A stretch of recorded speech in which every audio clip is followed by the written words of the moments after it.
Hi and welcome back to my channel. My name is Erica. Today is launch day for the February topper of the month.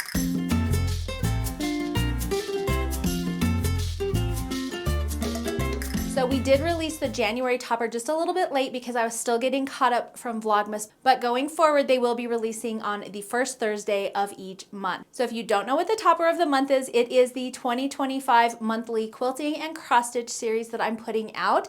I've done a few other series so far. We started out with the vintage truck series, then we did the house of the month. Last year we did the pillow of the month, and this year we're doing the table topper of the month. And before we get started, if you're curious, this sweatshirt is so cute. It says XOXO on it.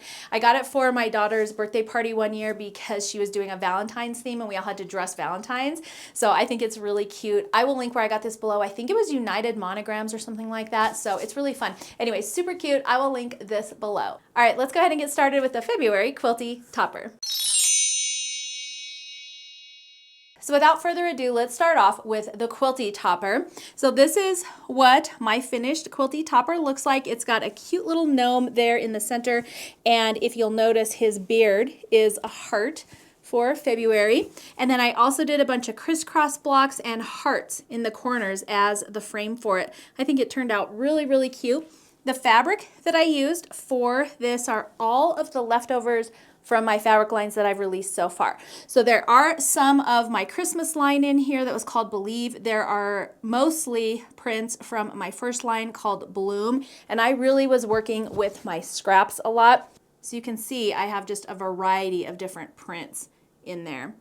And then for the backing, because like I said, I'm using up all my scraps for these projects, I had to do a little bit of a pieced backing. So I did 4 squares, and I did them at 12.5 inches by 12.5 inches. So I had a little bit of overage, not a whole lot, but it was kind of what I had left. As a matter of fact, they weren't all 12.5 inch squares. Some of them were a little bit smaller. So I just made sure that this center area lined up when I sewed the 4 together. And then the outside edges were like a little bit wonky, but they overhung enough that I could get my 20.5 by 20.5 out of it. And then on the back, I also did a cute label. This is from my Sweetwater tagged subscription labels, and I am completely out of my Ever emblem that I usually put in my binding. And so I had to go kind of digging in my stash, but I thought this one matched pretty well. And I went ahead and framed it on a background fabric, like a creamy background fabric first, so that the red wouldn't show through the label. And then I put it on the red. And then I just added that to the back panel before I quilted it, so you can see it got quilted over. But I don't have that stitching on the front like I usually do, because with these kind of labels, I usually forget to add them until the very end. And so I end up stitching it on, and you can see it from the front. It's usually not a huge deal, especially on a big quilt. Once it gets all washed and everything's squishy, you really can't see it. But on a little project like this, I didn't want you to be able to see that square on the front.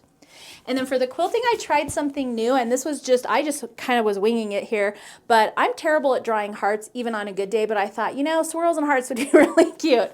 And it's a quilt, so it's kind of forgiving. So here's one in the pink right here, and I just did some swirls, then I came down and then I did a heart, and then came back out and did more swirls, and then just every now and then I placed a heart.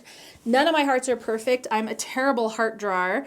But I think it actually turned out really cute, and when you're looking at a quilt like this that has a lot of design and detail anyways, the fact that your hearts aren't perfect, nobody even really notices. I just had a lot of fun with it and tried something new, and honestly, I put this on my long arm and I'm like, what am I gonna do? And my hands had already started moving before my brain, and so I was like, okay, I'm already committed to the swirls, I'm gonna throw a heart. And I mean, that's kind of how this went. So anyways, I'm happy that I tried something new. Was it perfect? No. Was it fun? Yes. Did I feel like I learned something? Yes. So all of those things I think contribute to how adorable this quilt is. And then I did my red gingham binding. This was from my Believe collection because I love a good gingham binding. And then you've got the little gnome there in the center. He's got a heart on each side. And then I just think having that crisscross and hearts border is just so cute. I think it just brings everything together and makes it just an adorable table topper. Or you could also just hang this on your wall. I've actually had it hanging back here on my Felt-Right design wall for a while, just because I didn't want it to get dirty, and it keeps it nice and flat, and it's just been a cute wall hanging to have up in my room as well. So here's the quilty version. This one finishes like the other at 20.5 by 20.5. And then, like I said, I just used all my scraps from my Bloom collection and a few from my Believe collection. Okay, so that's it for the quilt. Let's take a look at my cross stitch progress. So here is my progress for my stitching. So here is the January, and I do apologize. I know I didn't show this in last month's video. I was behind, so I didn't have my stitching done, but I was going to put up a little image and I forgot. So I do apologize, but here's what it looks like. And you can finish these off individually. So it would be, you know, just like this little bit, or you can do the whole cloth version, which is what I'm doing this year. The pattern includes both. It includes the individual stitch piece. It also includes the whole border outline as well, if you want to do it that way. Since I've previously done them all individually for all of my videos, I'm actually going to do the whole cloth version this year, just to show you guys what it looks like. So I went ahead and stitched most of my outer border. This is as far as I've got. I need to finish this little bit, but it was getting late last night, and so I decided to be done for the night. But once I have all that done, then my borders will be set. And then as each month releases, I just need to stitch that in each space. And I like doing the borders first like this because it gives me a guideline of where to stitch things in the piece itself. And then also just kind of the hard part is done, in my opinion. You just have to make sure that you're counting as you go. So along with the individual and the whole chart finishing, the pattern also includes 2 different sizes. So the individual chart is quite large, but then the whole chart is a little bit smaller to try and fit on one page. So I did that, but then I also included an extra like zoomed in version that's split in half. So you'll see that when you get there. So it's got one page has this top half, and then the second page has the bottom half, and then there's that overlap in the center. So if you would like to stitch using a little bit of a larger chart, there's 3 different size options in each one of the month releases. So hopefully one of them will work for you. And then here is the February one, this little gnome guy. I think he's so cute. And I'd originally planned this with just hearts, but then when I did the quilting version, you saw that I did a gnome, and it just was so cute. I had to put him on the stitchy version as well. So I think he turned out really cute. And then now I'm all caught up with my stitching for this year's sew along. And I have already started March just a little bit, so you're getting a little tiny sneak peek right there. But I'm gonna go ahead and finish stitching that over the next couple of days, so I'll have it ready for the next video. And then again, here's all of my floss choices for this year. So I'm just using the basic white. This is the B5200. And then we've got some pinks, red, a little bit of oranges, greens, blues, and browns. And this is the floss for the entire year. So if you just buy one skein of each of these colors, you'll have enough to complete the whole stitch along for 2025. I'm stitching on Charles Craft 14 count Aida in the platinum colorway. All of this stuff is in the pattern as well. And what I've started doing with this year's patterns is I list all of the floss for the entire sew along, and then I'm putting a little asterisk next to the ones that I'm using in that month's pattern.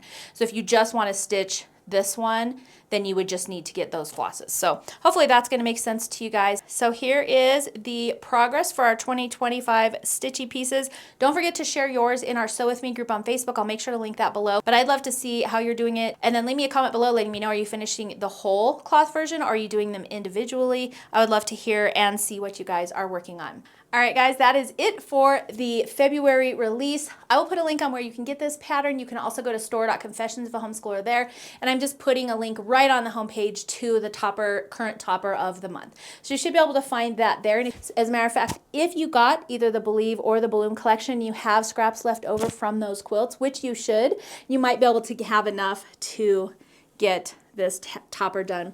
And I really do encourage you guys to get into your scraps for these toppers, make them super scrappy and fun, and use up some of that stash. So that's going to be it for today's release. Like I said, I'll put a link on where you can get the patterns below. Don't forget to subscribe to my channel. You can also hit that notification bell so you don't miss out on any upcoming fun videos. Thanks so much for joining me for today's release. I hope you guys enjoy this one. I will see you next month for the March topper of the month.